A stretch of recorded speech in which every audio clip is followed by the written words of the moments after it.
বেসুরো কুমারগ্রামের পদ্ম বিধায়ক বিজেপির সব পদ থেকে অব্যাহতির ঘোষণা।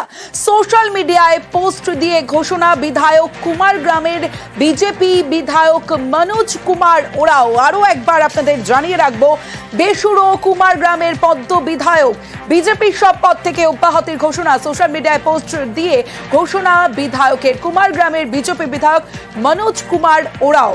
সরাসরি চলে যাব, রাজকুমার রয়েছে আমার সঙ্গে। রাজকুমার, ঠিক কি কারণে এই পোস্ট? মনোজ কুমার ওরাও, তার কি বক্তব্য? দেখো, এই মুহূর্তে কিন্তু মনোজ কুমার ওরাও কুমারগ্রামের যে বিধায়ক, যেটা খবর, তিনি একটা স্ত্রীর চিকিৎসার জন্য শিলিগুড়ি একটি নার্সিং হোমে রয়েছেন। তার সাথে মোবাইলে যোগাযোগ সুইচ অফ করা। কেন তিনি এই পোস্ট দিলেন, তিনি সব থেকে বেশি ভালো তিনি বলতে পারবেন। তবে আমরা দলীয় সূত্রে যেটা খবর পাচ্ছি সেটা হচ্ছে বিজেপির আলিপুরদুয়ার জেলার নতুন একজনকে সভাপতি করার কিন্তু একটা জল্পনা চলছিল এবং তার সিদ্ধান্ত প্রায় চূড়ান্ত হয়ে গেছিল। আজ অথবা কাল কিন্তু সেই নতুন সভাপতির নাম ঘোষণা করার কথা। তার আগেই কিন্তু নতুন সভাপতি পছন্দ না হওয়ার কারণেই যে মনোজ রাওয়ের কাছে এই খবর চলে গিয়েছে যে কে বিজেপির সভাপতি হচ্ছে, সেই জেলা সভাপতি পছন্দ না হওয়ার কারণেই কিন্তু তিনি বিদ্রোহ ঘোষণা করলেন, বিক্ষোভ ঘোষণা করলেন এবং সোশ্যাল মিডিয়ায় একেবারে পোস্ট করে তিনি জানিয়ে দিলেন যে তিনি দলের সমস্ত পদ থেকে অব্যাহতি নিচ্ছেন। যদিও তিনি জানিয়েছেন যে তিনি দলে থাকবেন এবং দলীয় কর্মী হিসেবে তিনি থাকবেন। বেশ,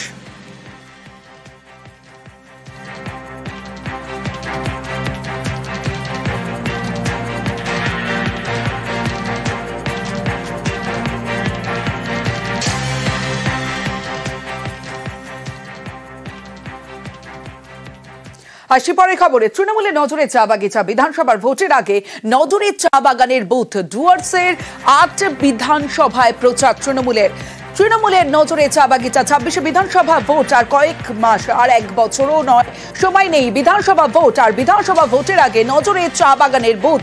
ডুয়ার্সে ৮ বিধানসভায় প্রচার তৃণমূলের। চা শ্রমিকদের পিএফ বঞ্চনাকে হাতিয়ার তৃণমূলের। কেন্দ্রের বিরুদ্ধে বঞ্চনাকে অস্ত্র করে পথে শাসক দল এবং কর্মসূচি রয়েছে তার সঙ্গে। তৃণমূলের একাধিক কর্মসূচি রয়েছে চা বলয়ে, অর্থাৎ তৃণমূলের নজরে চা বাগিচা। বিধানসভার ভোটের আগে নজরে চা বাগানের বুথ। আরো বিস্তারিত বলবে আবির ঘোষাল রয়েছে আমার সঙ্গে। আবির, দেখো, প্রথমত হচ্ছে যে ডুয়ার্সের এলাকার যে চা বাগানগুলি রয়েছে তার মধ্যে ৮টি বিধানসভা এলাকার মধ্যে সব থেকে বেশি রয়েছে। তো এই ৮টি বিধানসভা এলাকার মধ্যে 2021-এর বিধানসভা নির্বাচনে দেখতে পাওয়া গিয়েছিল একমাত্র মাল বিধানসভা কেন্দ্র তৃণমূল কংগ্রেস জয়লাভ করেছিল, বাকি 7টাতেই হচ্ছে বিজেপি জয়লাভ করে। পরবর্তী সময় উপনির্বাচনের ক্ষেত্রে ধূপগুড়ি এবং মাদারিহাটের বিধানসভা নির্বাচন তৃণমূল কংগ্রেস জিতে না। তবুও বহু ক্ষেত্রে দেখতে পাওয়া গিয়েছে যে চা বাগানের বুথগুলিতে তৃণমূল কংগ্রেসের যে সাংগঠনিক দিক থেকে এখন থেকে আরো শক্তিশালী অবস্থা তৈরি করতে হবে।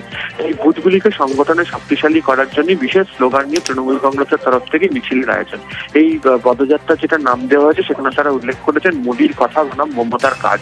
অর্থাৎ এই চা বাগান অঞ্চল বা উত্তরবঙ্গের বিভিন্ন জায়গাতে তৃণমূল কংগ্রেস কি ধরনের কাজ করেছে চা বাগান শ্রমিকদেরকে নিয়ে সেটি তৈরি করা হবে। এবং এক্ষেত্রে দাঁড়িয়ে তারা কেন্দ্রীয় বঞ্চনার যে ইস্যু সেটাকে তারা তৈরি করেছেন, সেটা হচ্ছে যে পিএফ এর অর্থ বহুদিন ধরে শ্রমিকরা পাচ্ছেন না এবং সেই কারণে পিএফ কে পাইয়ে দেওয়ার দাবি নিয়ে কেন্দ্রের বিরুদ্ধে তারা 11 এপ্রিল তারাই এই যে পিএফ অফিস অভিযানে সেখানে ডাক দেওয়া হয়েছে।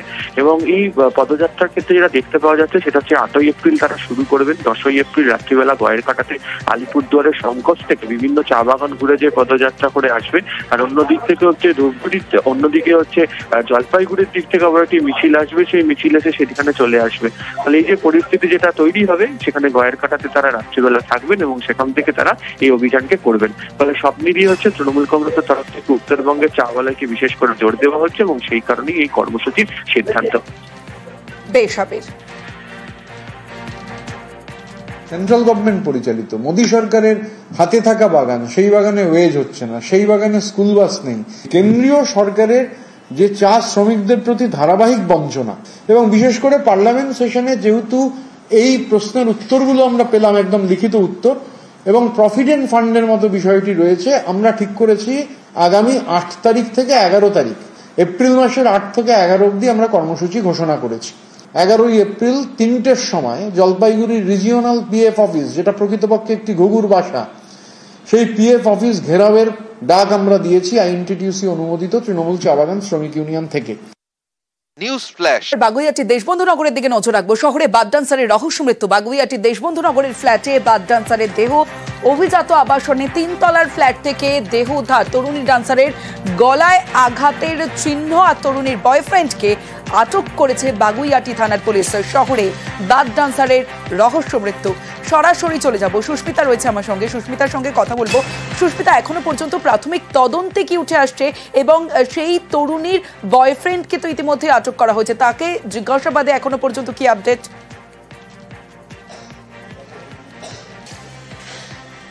দেখো, প্রাথমিক তদন্তে পুলিশের কাছে এটাই এই মুহূর্তে বড় প্রশ্ন যে এটি খুন নাকি আত্মহত্যা। এবং ইতিমধ্যেই পুলিশ যখন এই বার ডান্সার বা নর্তকীর দেহ উদ্ধারে আসে এই দেশবন্ধুনগর বাগুইহাটির অভিজাত ফ্ল্যাটে, তখনই তার পুরুষ বন্ধু যে গতকাল রাত থেকে ঘটনাস্থলে উপস্থিত ছিল এবং মৃত্যু থেকে মৃতদেহ উদ্ধার পর্যন্ত যে উপস্থিত ছিল বলে পুলিশ অনুমান করছে, সেই পুরুষ বন্ধুকে ইতিমধ্যেই আটক করেছে, যিনি উড়িষ্যার জগৎবন্ধুপুর যে বাসিন্দা, তিনি 22 বছরের যুবক অন্তর্যামী সোরেন। সে তাকে ইতিমধ্যেই পুলিশ আটক করেছে এবং তাকে জিজ্ঞাসাবাদ করে মূলত পুলিশ গতকাল রাতে কি ঘটেছিল সেই বিষয়টি স্পষ্ট হওয়ার চেষ্টা করছে। তার কারণ ইতিমধ্যেই দুটি বিষয় নিয়ে পুলিশের কাছে এখনো পর্যন্ত দ্বন্দ্ব রয়েছে, যে ওই নর্তকী যিনি এখানে দীর্ঘদিনের বাসিন্দা ছিলেন বলেও স্থানীয় বাসিন্দারা জানাচ্ছেন, এবং এখানকার যে নিরাপত্তা রক্ষী রয়েছেন তারা যেমনটা বলছেন যে ওই পুরুষ বন্ধু কয়েকদিন হলো এখানে যাতায়াত করছেন, শুধুমাত্র রাতে নয় দিনেও আসতেন তিনি। তবে সেই পুরুষ বন্ধু গতকাল রাতে এই ফ্ল্যাটে এসেছিলেন এবং সেই পুরুষ বন্ধুর জন্মদিনের পার্টি গতকাল রাতে পার্টি শেষ হওয়ার পর কি এমন ঘটলো যাতে সেই বার ডান্সার বা নর্তকীর মৃত্যু পর্যন্ত ঘটলো, সেই বিষয়টি এই মুহূর্তে পুলিশ খতিয়ে দেখার চেষ্টা করছে। এবং ইতিমধ্যেই যে দেহ উদ্ধার হয়েছে তার গলায় ক্ষত চিহ্ন দেখা গিয়েছে, আঘাতের চিহ্ন দেখা গিয়েছে এবং ময়নাতদন্তের জন্য পাঠানো হয়েছে দেহ। ময়নাতদন্তের প্রাথমিক যে রিপোর্ট, সেই রিপোর্ট হাতে আসলেই কিন্তু বোঝা যাবে। ধন্যবাদ সুস্মিতা।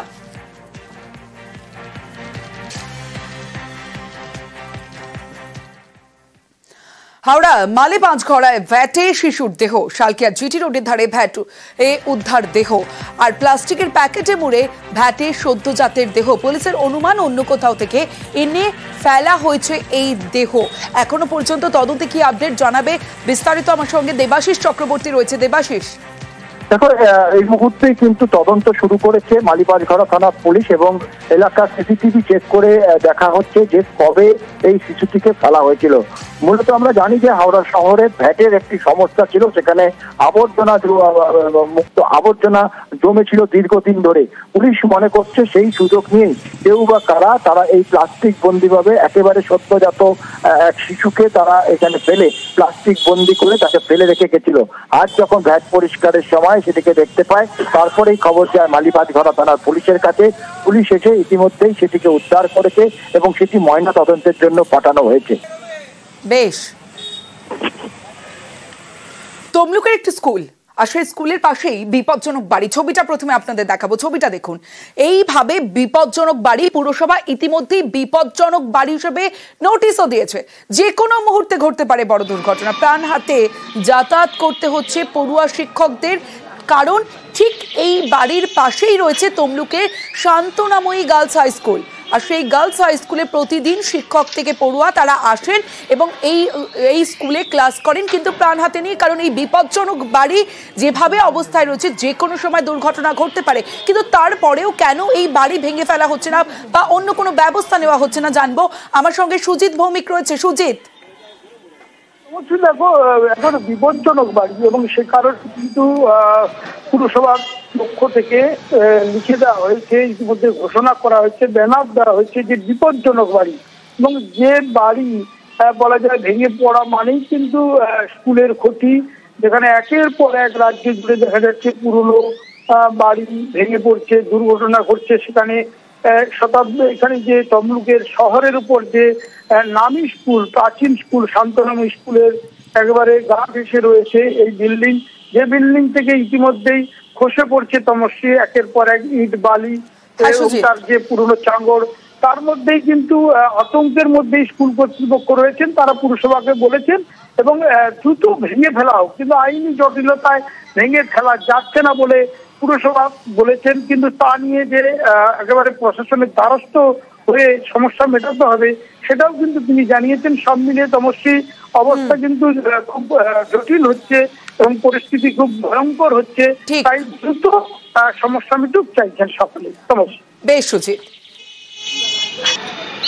পর্যন্ত বলার একই, বাচ্চাগুলোর কথা ভাবুন সবাই, প্রশাসনের সবাইকে আমি করজোড়ে অনুরোধ করছি। ভীষণভাবে দুশ্চিন্তায় থাকি। আমার এত বাচ্চা, প্রায় 2000 বাচ্চা আমার আসে, রোজ বাড়ি যায়। বিশেষ করে প্রাইমারি ছোট বাচ্চারা আছে যারা কিছুই বোঝে না।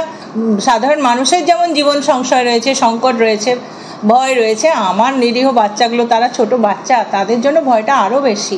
কাদেরকে জানানো হয়েছে? আমি চেয়ারম্যান স্যারকে জানিয়েছি, চিঠি। আমরা ইতিমধ্যে ওখানে দুটো ফ্লেক্স আমরা টাঙিয়ে দিয়েছিলাম, কন্ডেম বিল্ডিং, পরিত্যক্ত বাড়ি বলে। তারপরেও ওরা কোনোভাবেই বাড়ি থেকে বেরোতে চাইছেন না, যার ফলে আমরা আইসিকেও চিঠি করেছি। কিন্তু ওরা বলছে যে বিচারাধীনের বিষয়ে ওরা কোর্টের কাগজপত্র সাবমিট করছে আমাদের কাছে।